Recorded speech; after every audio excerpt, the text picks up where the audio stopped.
Finally, some good news for the bowlers.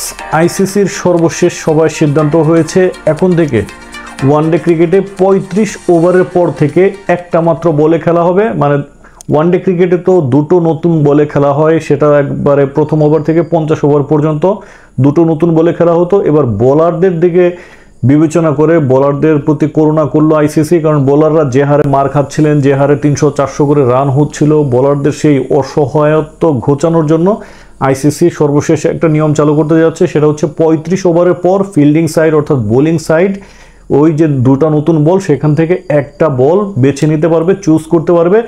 এর ফলে পাকিস্তানের জন্য কিছুটা সুবিধা হবে, কারণ হচ্ছে পাকিস্তান তারা ইউজুয়ালি পৃথিবীর মধ্যে সবচেয়ে সেরা ক্রিকেটিং নেশন, যারা রিভার্স সুইংটা অনেক ভালো করতে পারে।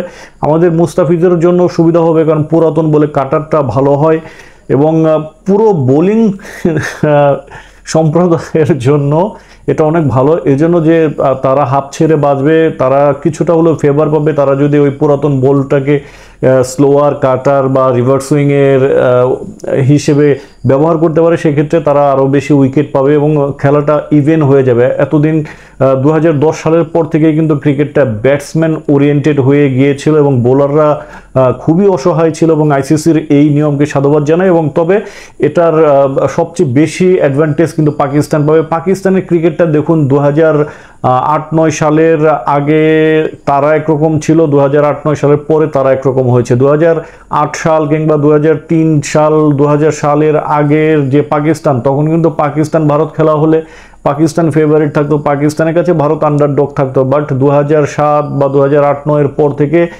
ভারতের বিপক্ষে Pakistan underdog, because of that two new ball introducing in one day format. So সেই জায়গাতে পরিবর্তন এসেছে।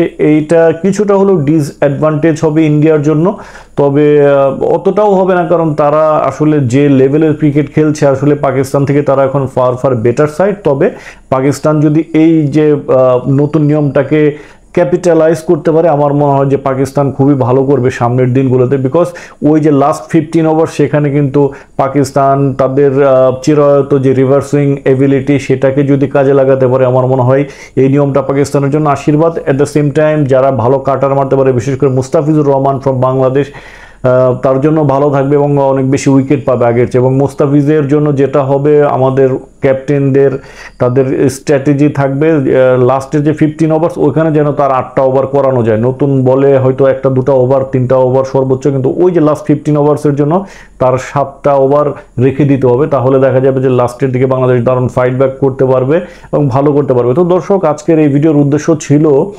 আইসিসির যে নিয়ম করলো, এই নিয়মটা আসলে কিভাবে দেখছেন, এটাকে আপনি পজিটিভলি নিচ্ছেন নাকি নেগেটিভলি নিচ্ছেন, অবশ্যই কমেন্ট বক্সে জানাবেন।